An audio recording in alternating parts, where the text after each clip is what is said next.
राधे महाराज जी, किसी व्यक्ति के मन में यदि हमारी धारणा गलत बन गई है तो क्या बार बार स्पष्टीकरण दिया जाए या फिर स्पष्टीकरण ना दें? उनकी धारणा बदलने का क्या उपाय है? कुछ नहीं, उदासीन हो जाना। अपने को अपनी पहले सफाई देख लेनी चाहिए। जैसे हमको कोई कहता है कि तुम चोर हो, तो हमको पहले ही बात ये देखना कि मैं चोर तो नहीं हूं ना। ईमानदारी से अपनी जांच करनी है। अध्यात्म का पथिक बेईमानी नहीं करता। हमें पता है कि इसने हमें चोर कहा, तो क्या मैं चोर हूं? नहीं, मेरे में चोरी नहीं, मैंने जांच ली। अब उससे हमको सफाई पेश नहीं करनी। अगर वो हमसे कहता सफाई पेश, तो एक बार हम कह देते हैं कि आपका हो सकता है भ्रम हो, ये आप प्रमाणित करें। फिर वो लाख माइक से कहे, अपने को मुस्कुराना है, ना उसकी निंदा करनी, ना उससे द्वेष करना है। तो हमारा जो परमार्थ है वो पुष्ट हो जाएगा, उसको दंड अपने आप मिल जाएगा। उमा क्षमा सापहु ते भारी, अपने कर्म जाए अपकारी। वो आपका अहित करने वाला, आपका अपमान करने वाला, आपका निंदा करने वाला, वो अपने कर्म के द्वारा स्वयं दंडित हो जाएगा। और आपने क्षमा कर दिया ना, तो ये सांप से भी भारी पड़ेगी जाके उसको। उमा क्षमा सापहु ते भारी, अपने कर्म जाए अपकारी। आपको प्रमाणित करने की जरूरत नहीं, बस आपको मजबूत रहने की जरूरत है। अगर गलत है हम, तो फिर बुरा मानना ही नहीं। और जब मैंने चोरी नहीं की, चोर नहीं है, तो फिर हमें मुस्कुराना चाहिए। अगर वो मांगता है तो एक बार हम सफाई पेश कर देते हैं। जो हमारा अध्यात्म कहता है कि हमारी तरफ से कोई त्रुटि नहीं है। अब आपको ऐसा लग रहा है तो आप प्रमाणित कीजिए। तो वो एक मतलब आध्यात्मिक वृत्ति होती है। इसके बाद फिर नहीं प्रमाण दिया जाता। फिर तो तुम्हें जो मन भावे सो करो। ये एक आपका ही विषय नहीं है, मुझे लगता है सबका विषय यही है। जब कोई किसी भी मार्ग में उन्नति को प्राप्त होता है तो चार लोग उस पर आरोप करके उसको गिराना चाहते हैं। यदि वो सत्य हो तो भी वो गिराना चाहेंगे। तो अपने को देखना है कि अपने यदि सत्य है, अपने में कमी नहीं है, तो अपने को ना तो उससे झगड़ा करना है और ना निराश होना है कि आदमी हमारी बेइज्जती कर रहा है। नहीं, वो सत्य परमात्मा सबके हृदय में बैठा है। आपका प्रकाश ही होगा, वो निंदा करेगा और आपका प्रकाश होगा। जैसे झंडा जो है वो डंडे पे फहराता है, तो ऐसे ही उन्नति जो होती है वो विरोध करने वालों से विशेष उन्नति होती है, यदि हम सत्य पे हों तो। और अगर गलत है तब तो विरोध सही हो ही रहा है, फिर उसमें क्या परेशानी है? तो अपने को ज्यादा सफाई पेश करने की जरूरत नहीं है जी। पाक सेवक दास जी, दिल्ली से। राधे राधे महाराज जी, आपके चरणों में कोटि कोटि प्रणाम। महाराज जी, शरीर में सब जगह रक्त और मांस है, आत्मा रहता कहाँ पर है? दूध में सर्वत्र घी है। बिना प्रक्रिया के अनुभव कर सकते हो उसको। मेहंदी में लालिमा है, पर बिना प्रक्रिया के आप अनुभव कर सकते हो? ऐसे सर्वम खलमिदम ब्रह्म ने नानास्ति किंचन, किंचन मात्र भी कुछ ऐसा नहीं जिसमें ब्रह्म न विराजमान हो। अब हम उसको दो पद्धति से जानते हैं, एक अन्वय और एक व्यतिरेक। अन्वय है और व्यतिरेक नहीं है। अब हम पहले शास्त्रीय सूत्र लागू करते हैं। ब्रह्म सत्यम जगन मिथ्या, ये है ये नहीं है, विभाग करते हैं।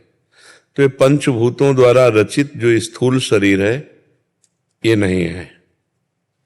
प्रकृति के द्वारा जो 5 ज्ञानेंद्रियों के और 5 कर्मेंद्रियों के संघात में लेकर के मन बुद्धि चित्त अहंकार, तो जो अंतःकरण चतुष्टय है, ये ब्रह्म नहीं है। और अंदर घुसे तो कारण शरीर जो त्रिगुण माया के द्वारा रचा हुआ स्वभाव है, ये भी ब्रह्म नहीं है। इतना अनुभव करे तो जो है वो अपने आप अनुभव अपने आप से होता है, ना इंद्रियों से होता है ना वो मन से होता है। जो बुद्धि और मन के द्वारा होता है वो प्रकृति का ही अनुभव होता है। परमात्मा का अनुभव अपने आप से अपने आप में होता है। जैसे घी में हम पूड़ी बना सकते हैं और वही घी दूध में है, पर दूध में डाल के नहीं बना सकते। ऐसे ही इस विनाशी ढांचे के अंतर में परमात्मा विराजमान है। अब उसका खोज जब की जाती है तभी अनुभव में आता है। जैसे प्रक्रिया की गई, उबाला गया, दही जमाया गया, फिर मंथन किया गया, फिर मक्खन निकला, फिर उबाला गया, उसे गर्म किया गया तो घी निकल आया। ऐसे ही लोक परलोक के समस्त भोगों से वैराग्य और इतना समर्थ सत असत का विवेक जो कहीं भी राग से ग्रसित ना होने पावे। विवेक, वैराग्य, इंद्रियों का शमन, मन का दमन, तितिक्षा, घोर सहनशील, आगमा पैनो अनित्यास तात तितिक्षस्व भारत, सहनशील। इसके बाद समाधान, चित्त का लक्ष्य पे स्थित रहना, मुमुक्षता, मैं अभी मुक्त होना चाहता हूं। अपने आप परमात्मा तत्व का ज्ञान हो जाएगा। यही है, अव्यक्त रूप से विराजमान है, जैसे दूध में घी विराजमान है, जैसे लालिमा प्रत्येक रेशे पे पर दिखाई नहीं देती मेहंदी के, उसकी प्रक्रिया से जब देखो तो अनुभव में आ जाता है। ऐसे ही महापुरुषों ने साधन चतुष्टय बताया, जिसके द्वारा हम आत्म तत्व का बोध प्राप्त कर। वो साधन हमारे, वो प्रक्रिया हो। अगर प्रक्रिया नहीं तो दूध में घी है पर दूध में पूड़ी नहीं पकेगी। इसी में ब्रह्म विराजमान है पर अनुभव में नहीं आएगा। और जहां प्रक्रिया के द्वारा आप चले, गुरु कृपा पात्र बने, तो अनुभव फिर इसी देह में भी हो जाएगा। देह भी ब्रह्म में है, क्योंकि सर्वम खलविदम ब्रह्म, तो ये भी तो ब्रह्म ही है ना। पर जब तक अनुभव नहीं होता तब तक इसे नहीं मानते। इसे हम काटते हैं कि ये मैं नहीं हूं, ये शरीर मैं तत्व नहीं है, ये इंद्रियां, ये अंतःकरण मैं तत्व नहीं है, ये स्वभाव मैं तत्व नहीं है, ये प्राण में तत्व नहीं है।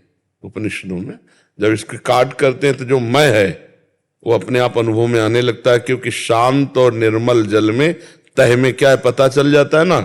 ऐसे ही निष्काम और चंचलता रहित अंतःकरण में परमात्मा तत्व का स्फुरण होने लगता है। पर वहां तक पहुंचे तब अनुभव में आएगा, है इसी के अंतर्गत। आज तक कोई वैज्ञानिक ऐसा नहीं बना जो मन का एक्सरा कर सके। मन सूक्ष्म शरीर के अंतर्गत है, और ये तो स्थूल सूक्ष्म कारण तीनों से परे है, तो कैसे कोई अनुभव कर सकता है। वैज्ञानिक केवल स्थूल ढांचे का एक्सरा कर सकता है, अल्ट्रासाउंड कर सकता है, सीटी स्कैन कर सकता है, लेकिन सूक्ष्म शरीर मन का नहीं। आज तक कहीं मन का कोई कर पाया हो हमें बताना। फिर सूक्ष्म शरीर के ऊपर कारण शरीर, तीनों का जो बाध कर देता है, वही आत्मबोध को प्राप्त होता है। अभी तो शरीरों में ही हमारी रति है, तो हम आत्म तत्व को कैसे जान पाएंगे। वही हमारा स्वरूप है, कोई और नहीं है, वही हमारा स्वरूप है। पर उसको पाने के लिए पहले इससे अभिमान हटे, देह भाव हटे, तब बात बने। देहाभिमान जिसका जितना गलित हुआ है उतना ही महान भक्त हुआ है, उतना ही महान ज्ञानी हुआ है। देहाभिमान दोनों को गलित होना अनिवार्य है, चाहे भक्ति से चले चाहे ज्ञान। भक्ति से तो तृणादपि सुनिचेन तरोरु से सुनना अमानिना मान देन कीर्तनिया सदा हरि। जो तृण से भी नीच अपने आप को समझता है और वृक्ष जैसा सहनशील है, दूसरों को मान देता, स्वयं अमानी रहता है, वही सदैव हरि कीर्तन करके परमानंद को प्राप्त होता है। तो आप समझ रहे हैं?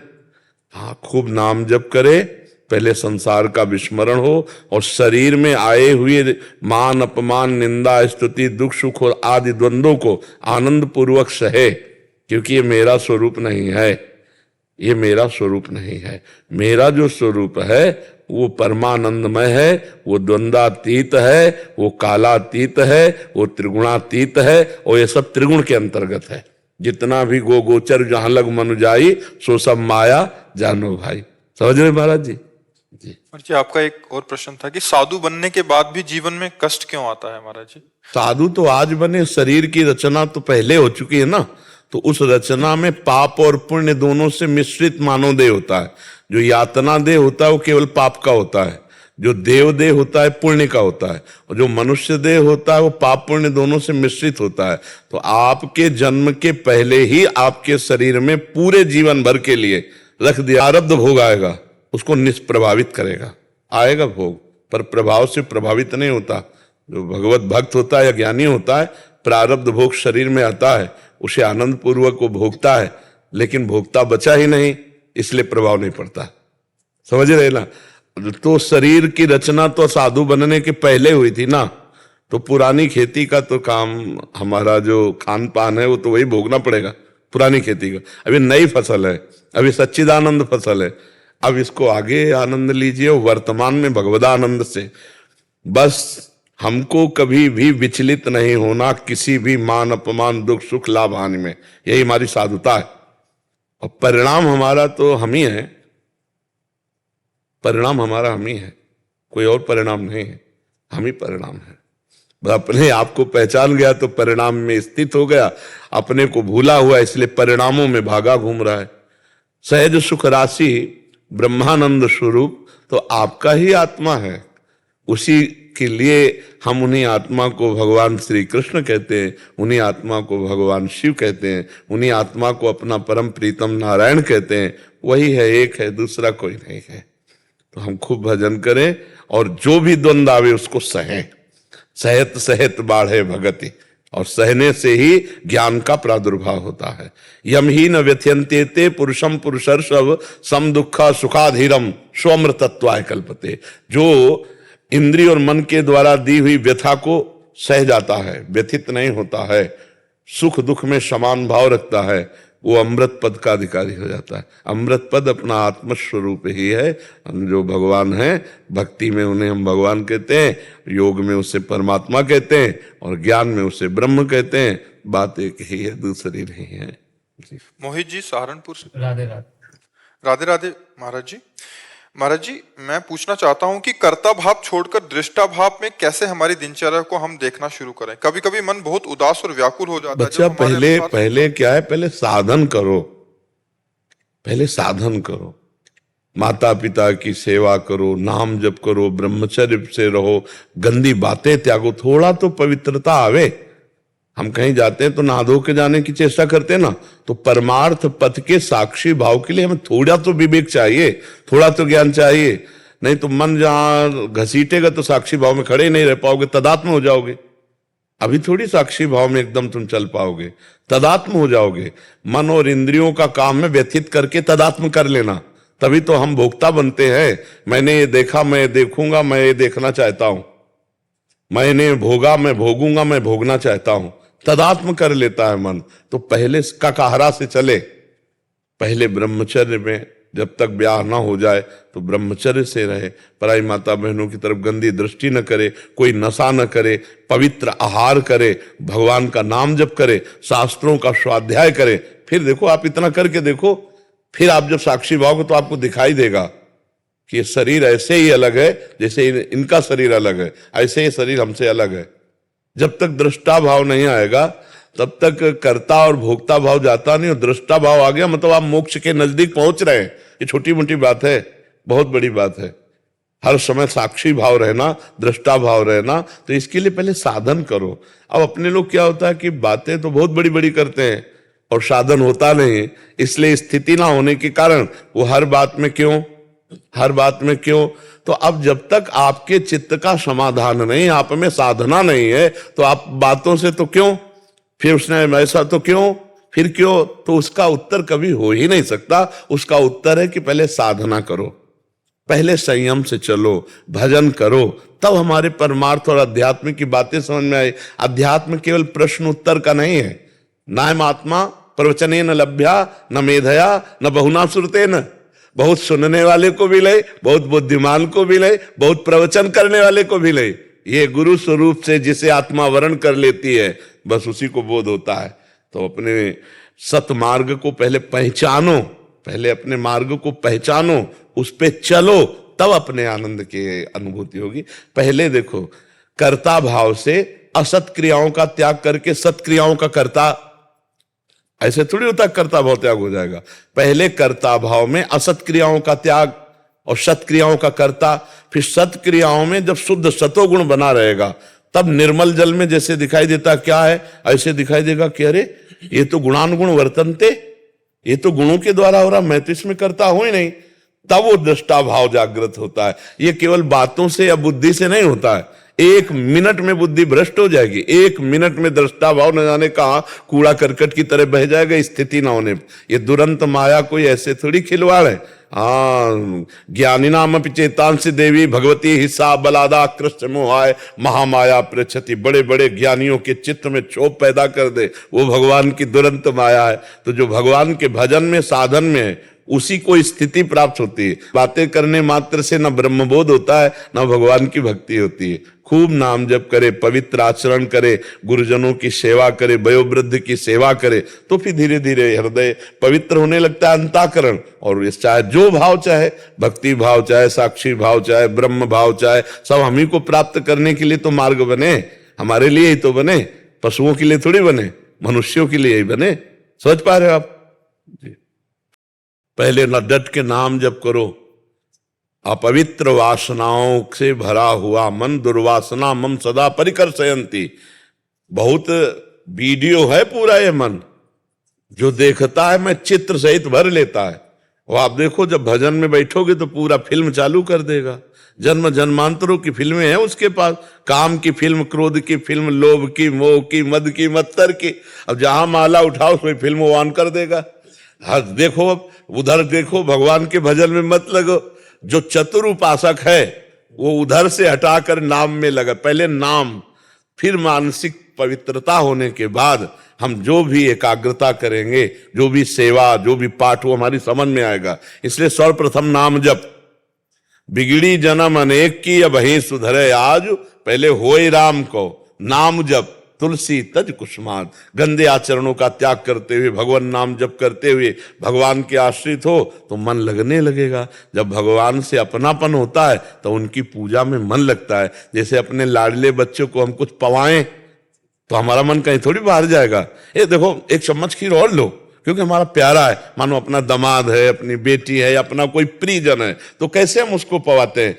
हम उस समय मन हमारा नहीं जाएगा, कहीं नहीं जाएगा, उसको दुलार करेगा, क्योंकि हमारा है ना।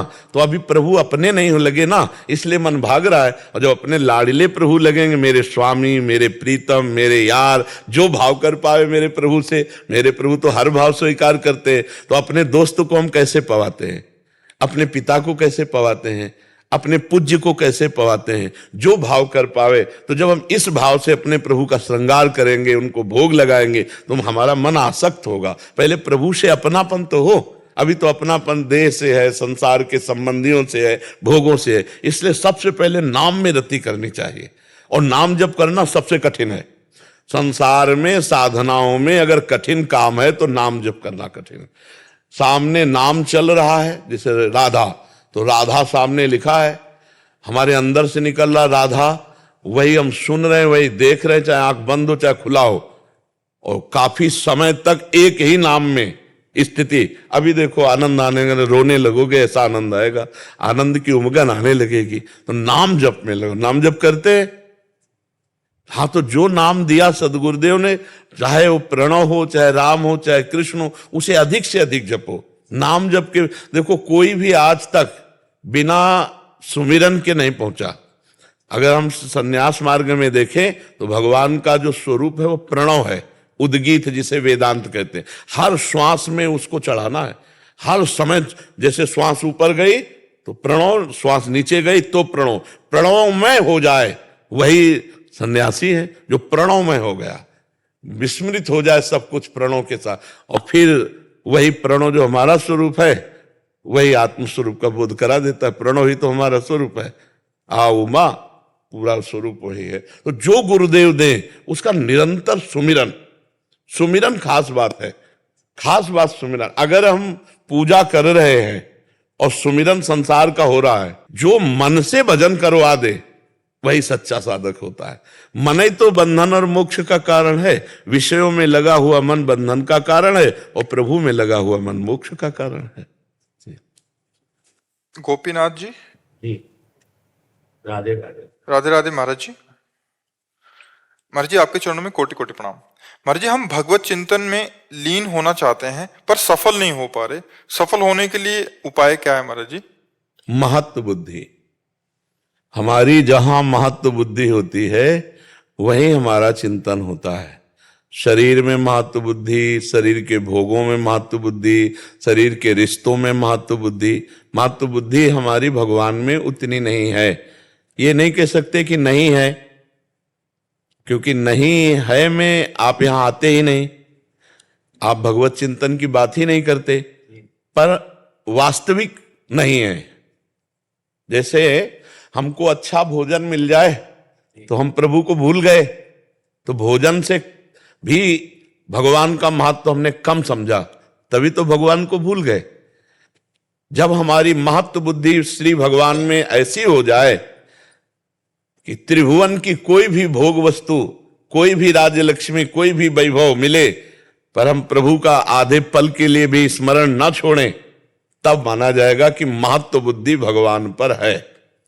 तो हम महत्व बुद्धि प्रभु पर बढ़ाएं। ये श्वास बहुत कीमती है, इससे बढ़कर त्रिभुवन में कोई कीमती चीज नहीं है।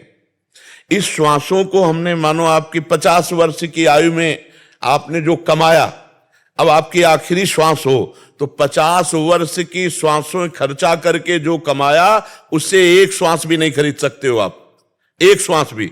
तो ऐसी कीमती श्वासों में यदि हम राम हरि कृष्ण बोले होते, राधा राधा बोले होते, तो ये श्वास सार्थक हो जाती, नहीं तो ये श्वासें निरर्थक है। तो महत्व बुद्धि परम धन भगवान का नाम है। अगर भगवान का नाम प्रत्येक श्वास में चल रहा है तो हम महत्व बुद्धि भगवान पे रखते हैं। यदि नहीं चल रहा है तो फिर राग द्वेष का चिंतन चल रहा होगा या विषय का चिंतन चल रहा होगा, तो फिर भगवान का अनन्य चिंतन नहीं होता। अब महत्व बुद्धि कैसे बढ़े भगवान में? हम जिनकी खूब चर्चा सुनते हैं और जिनकी चर्चा करते हैं वही हमारे चिंतन में आता है, और जो चिंतन में आता है उसी का महत्व हो जाता है। हम खूब भगवान की चर्चा सुने और खूब भगवान की चर्चा कहें। जैसे भागवत जी का है, हिंदी से है, 2-4 अध्याय रोज भगवान को सुनावें, भक्तों के चरित्र सुनावें, भगवान की खूब चर्चा सुने। जिनके श्रवण समुद्र समाना, कथा तुम्हारी सुभग सरि नाना, और भरे निरंतर होई न पूरे। खूब कथा पृथु जी महाराज ने तो कथा का ऐसा स्वाद मिला कि भगवान से कहा कि हमें एक वरदान दे दो, 10,000 कान हमारे दे दो। 10,000 कान, 1-2 कानों में, हाँ 5-5 हजार कानों की सामर्थ्य हो, जिससे मैं रात दिन भगवान की चर्चा सुनता रहूं, तो महत्व बुद्धि आ जाएगी। हम जिसकी चर्चा सुनते हैं, जिसकी चर्चा करते हैं, हमारा मन वही मनन करता है। तो हम संसार की चर्चा सुनना बंद करें, संसार की चर्चा करना बंद करें, भगवान की खूब कथा वार्ता सुने और गाएं, तो अभी भगवान से प्रीति हो जाए। भगवान का नाम कीर्तन करें, भगवान का नाम जप करें, भगवान की लीला कथा सुने, भगवान की लीला कथा गाएं, और भगवान के प्रेमी संतों का समागम, उनके सानिध्य में रहे, तो अभी भगवान पर महत्व बुद्धि हो जाएगी। अगर भोगों में राग है, संसार में राग है, तो भगवान से देखो, भगवान का भजन करने के लिए ये चौपाई जीवन में उतारनी पड़ेगी। जननी जनक बंधु सुत दारा, तनु धन धाम सुहृद परिवारा, सबकी ममता ताग बटोरी, मम पद मनहि बांध बरि डोरी। शेष काम भगवान कर देंगे। आपको सत्संग के द्वारा प्राप्त विवेक से इनके संबंधों का राग जो है वो भगवान के चरणों में समर्पित करना होगा। अभी हमारा शरीर और शरीर संबंधियों में अधिक राग होने के कारण भगवान में महत्व बुद्धि जो होनी चाहिए वो नहीं है, इसलिए हमारा निरंतर भजन नहीं चलता। तो महत्व बुद्धि सुनने कथन से और मनन से होती है। जो श्रवण कथन सुमिरन, तो फिर महत्व बुद्धि हो जाएगी। अभी श्रवण कथन सुमिरन हमारा संसार का होता है, इसीलिए इसी पे महत्व बुद्धि है। जैसे रोज किसी की बात सुनो तो आपको देखने की लालसा आ जाएगी। ऐसे हम जब रोज भगवान की बात सुनते हैं तो एक बार लग जाता है, एक बार लाइव तो देखें भगवान को, कैसे है भगवान। जहां ये लालसा लगी भगवत प्राप्ति की, बस फिर काम बन गया। भगवत प्राप्ति की लालसा लगे तो अब चाहे 1 घंटा आपको बैठे रहना पड़े, बुरा नहीं लगेगा। ये लगेगा यार 1 घंटा की तो बात है, 1 घंटा बाद मिल लेंगे। तो ऐसे पूरा जीवन हमें चाहे इंतजार करना पड़े, पर लालसा लग गई ना भगवत दर्शन की, हाँ अब और कछु न सुहाए, अब कुछ अच्छा नहीं लगेगा। भगवान से जो आशिकी करते हैं ना, उनका कुछ अलग चित्त होता है। नहीं खान पान ते भावे है, नहीं कोमल वसन सुहावे है, सब विषय लगे ते खारा है, हरि आशिक का मग न्यारा है। वो जगत के मार्ग से अलग होता है। संसार चाहता मान, वो मान अपमान में सब होना चाहता है। संसार चाहता है स्तुति वंदना, वो निंदा और स्तुति दोनों को समान समझता है। तो ये भगवत मार्ग में थोड़ा सत्संग का हमारे अंदर प्रभाव पड़े और संसार से महत्व बुद्धि हटे तो निरंतर भजन बनने लगे।